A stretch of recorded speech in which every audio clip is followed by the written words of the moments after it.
जो लोग मजलिस इत्तेहादुल मुस्लिमीन को फिरका परस्त कहते हैं, फिरका परस्ती का इल्जाम लगाते हैं,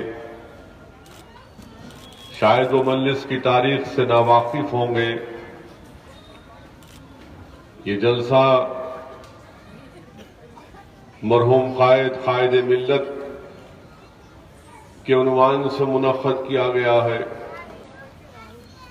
मेरे अजीज दोस्तों और बुजुर्गों, मजलिस इत्तेहादुल मुस्लिमीन पर फिरका परस्ती का इल्जाम ये नया नहीं है, बहुत पुराना है। हम हमेशा अपने काम के जरिए इन इल्जाम लगाने वालों को जवाब देते गए। हमने अपने इत्तेहाद के जरिए इन इल्जाम लगाने वालों को शिकस्त दी। हमने इलेक्शन में हिस्सा लेकर हिंदुस्तान की जमहूरियत को भी मजबूत किया।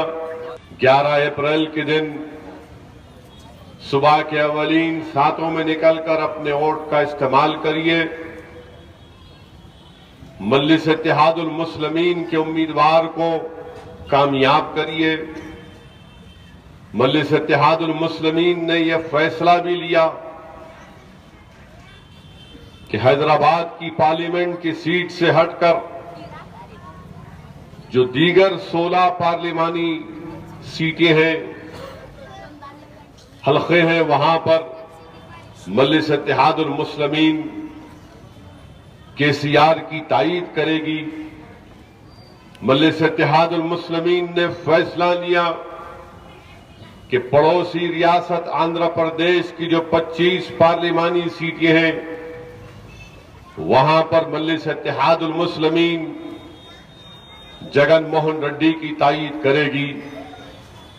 मजलिस इत्तेहादुल मुस्लिमीन बिहार का, बल्कि हिंदुस्तान के जो सबसे पसमानदा इलाका है, सीमांचल का वो गरीब इलाका,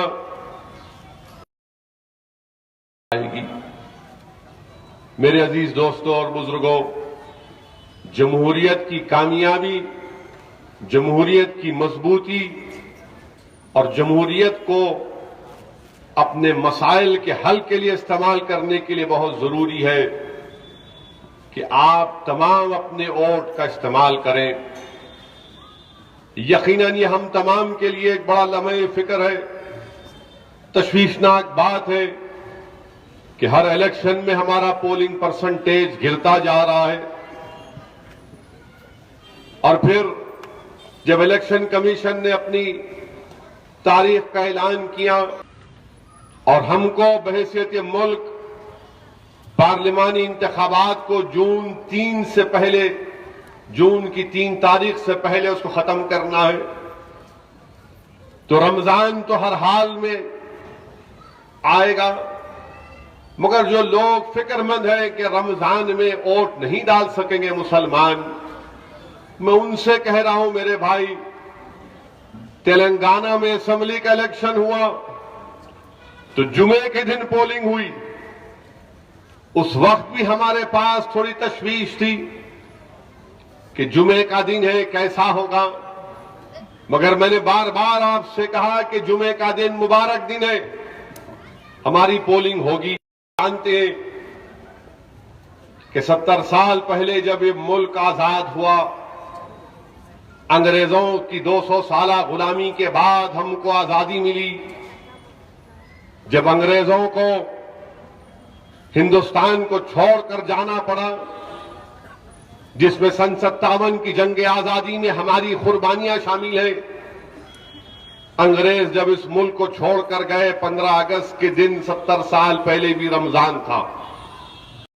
अल्लाह जहन्नम में डाल देता है, जन्नत के दरवाजों को खोल दिया जाता है,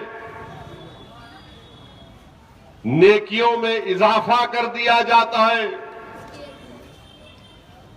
और एक एक नेकी पर 70 नेकी का इनाम, और जो रोजेदार रहता है उसका इनाम अल्लाह देगा।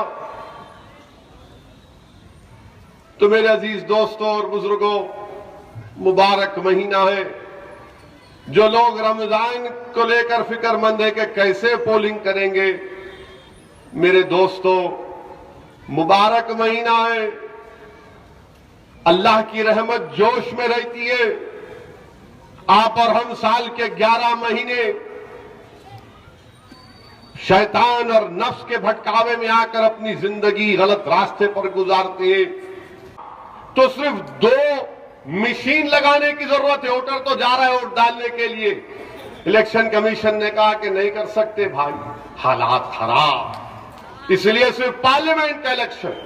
चलिए मान लिए, कश्मीर में अनंतनाग एक पार्लियामेंट की सीट है। क्या आपने कभी सुना कि एक पार्लियामेंट की सीट का इलेक्शन 3 दिन होगा, 3 फेज में होगा? यानी अनंतनाग में 4 जिले, तो एक फेज में 2 जिले, दूसरे फेज में 1 जिला और तीसरे फेज में 1 जिला। वाह मोदी जी वाह, क्या आपने कश्मीर को बना दिया।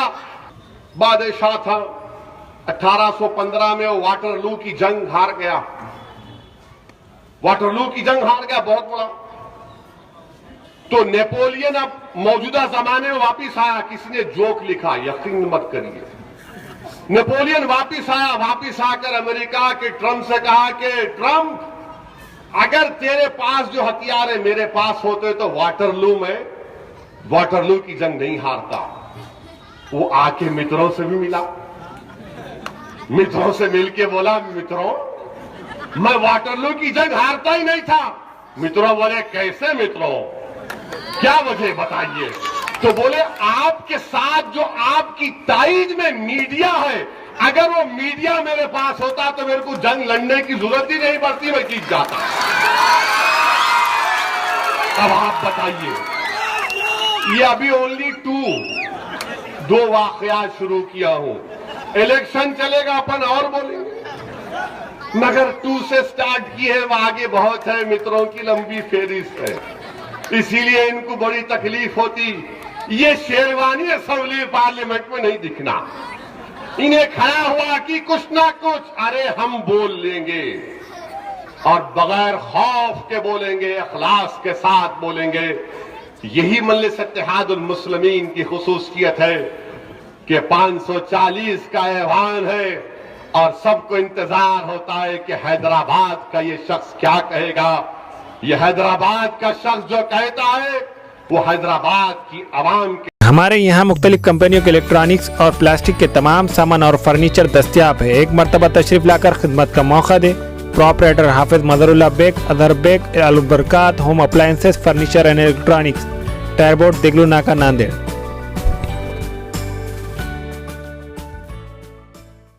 Nanded Urdu news YouTube channel को सब्सक्राइब जरूर करें और बेल आइकन को क्लिक करें। बेल आइकन को क्लिक करने से होगा ये कि आपको लेटेस्ट न्यूज अपडेट की नोटिफिकेशन मिलती रहती है।